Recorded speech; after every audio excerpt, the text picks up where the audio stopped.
the trusted hand.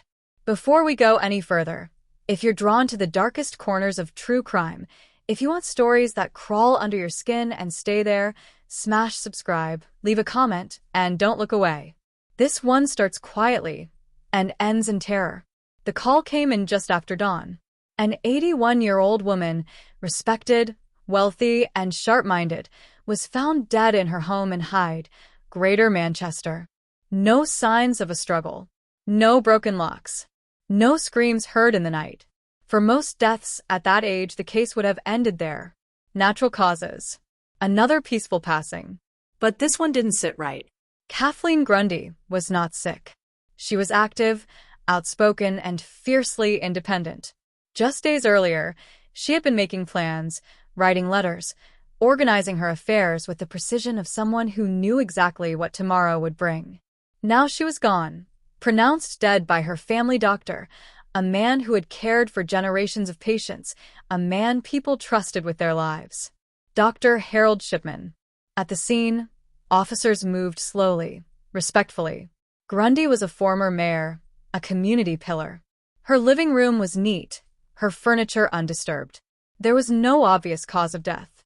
Shipman had already signed the death certificate, listing old age as the reason. It was clean, efficient, final. But then came the will.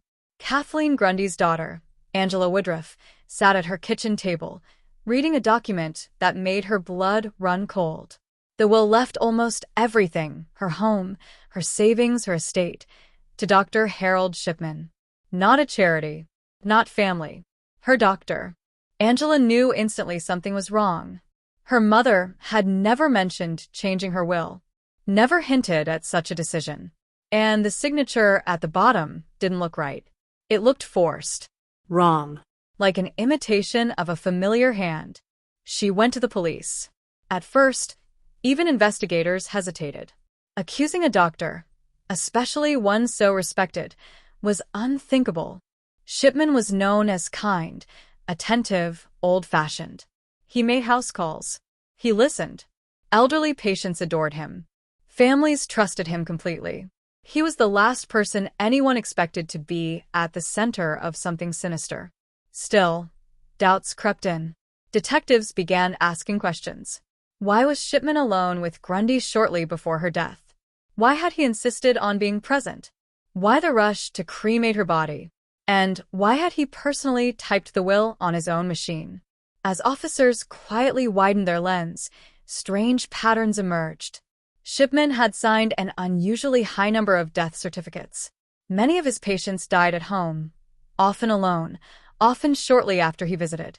Most were elderly women. Many were quickly cremated, eliminating any chance of later examination. One detective described it as a chill rather than a shock, a slow realization that something was deeply wrong. Medical records were pulled. Prescription logs examined. Morphine, diamorphine, appeared again and again. Shipman had access. Authority. No one questioned his decisions. Who would dare suspect a doctor of murder? As police prepared to search his surgery, they understood the danger of what they were stepping into. If they were wrong, they would destroy an innocent man's life. If they were right, they were dealing with something far worse than a single forged will. Late that night, investigators unlocked a filing cabinet in Shipman's office. Inside were patient records, neatly stacked. Orderly. Precise. But one drawer was different, locked, separate, almost hidden. When they finally forced it open, what they found suggested Kathleen Grundy was not the beginning. She was just one name among many.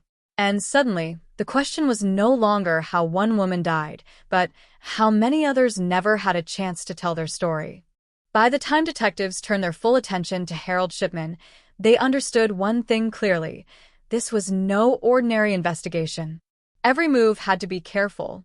One wrong step, and the case would collapse under the weight of his reputation. The search of Shipman's surgery continued late into the night. Files were cataloged. Prescription logs were copied. Computer hard drives were seized. On the surface, everything looked meticulous, almost obsessively neat. But beneath that order was something deeply unsettling. Dates didn't line up. Dosages were inconsistent. Some patient notes appeared altered, overwritten, or typed long after the supposed consultations had taken place. Then came the toxicology reports. Investigators exhumed Kathleen Grundy's body despite fierce resistance. The decision was not taken lightly. Exhumation meant admitting that something terrible might have been missed. When the results came back, they confirmed the unthinkable. Grundy had died from a lethal injection of diamorphine, an opioid so powerful it would have stopped her breathing within minutes. The man who signed her death certificate was the same man who killed her. Police arrested Shipman at his home. He didn't run. He didn't argue. He calmly accompanied officers, as if this were another routine appointment. When told what he was being charged with, he said nothing. Not a denial. Not a protest. Just silence. As news broke, shock rippled across Hyde and far beyond. Patients defended him passionately. Families called the police to say there must be a mistake. Some even accused investigators of harassment. Shipman was kind, gentle.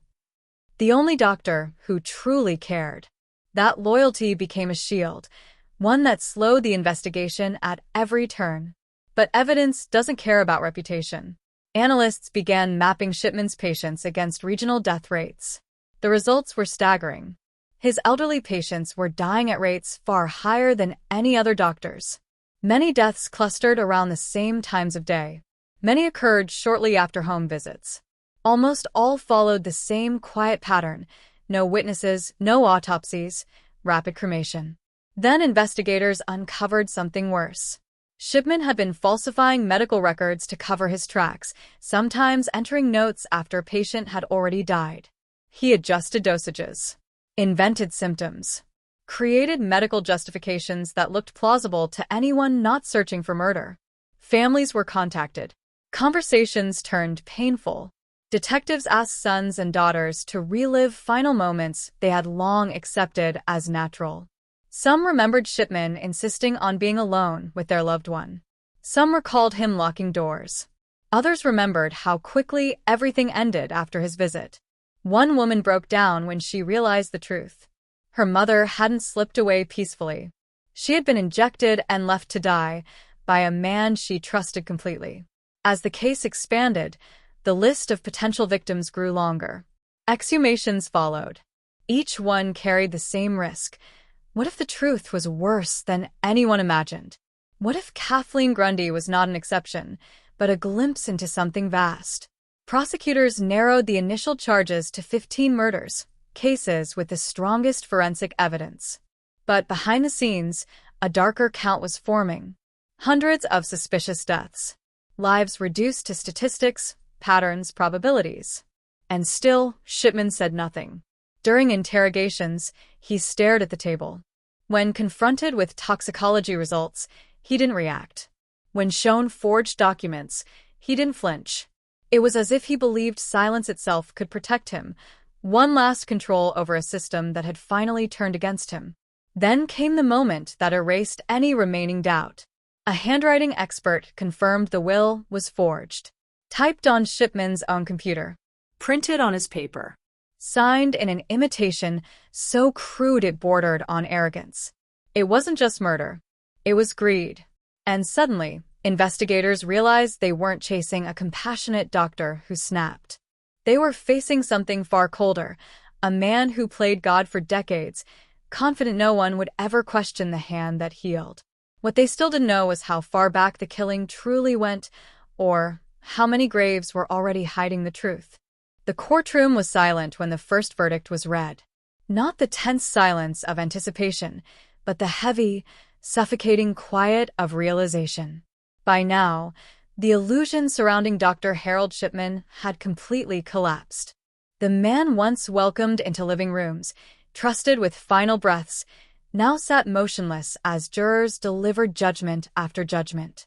Guilty. Again and again. As prosecutors laid out the full scope of his crimes, the numbers became almost impossible to process. 15 murders were enough to secure a life sentence. But the investigation didn't stop there. It widened, unraveling decades of death certificates, cremation records, and medical logs that had never been questioned. When independent experts reviewed the data, a chilling pattern emerged, one that rewrote British criminal history. More than 200 patients were believed to have been murdered. Most were elderly women. Many were alone when they died. Almost all had been injected with lethal doses of diamorphine, administered calmly, clinically, by a man they trusted more than anyone else. There were no violent scenes, no screams, no blood. Just a doctor's visit that ended in silence. The public reaction was seismic. Families across the country replayed final moments in their minds. A routine checkup, a house call, a goodbye that never felt like goodbye at all. People began asking the same question over and over. How did no one notice? The answer was as terrifying as it was simple. Shipman hid behind respectability, behind the authority of a white coat, behind a system that assumed doctors were healers, not predators. He worked alone. He controlled records. He encouraged cremation. And no one challenged him because no one wanted to believe someone so ordinary could be so monstrous. Even as the evidence mounted, Shipman refused to speak. He showed no remorse, no explanation, no apology. Psychiatrists searched for motives, power, control, resentment, but Shipman gave nothing away. His silence became part of the horror. The idea that such evil required no confession, no justification. In 2000, he was sentenced to life imprisonment with no possibility of parole, the harshest punishment available. The judge described his crimes as an abuse of trust of the gravest kind. Families wept. Some felt relief. Others felt only emptiness.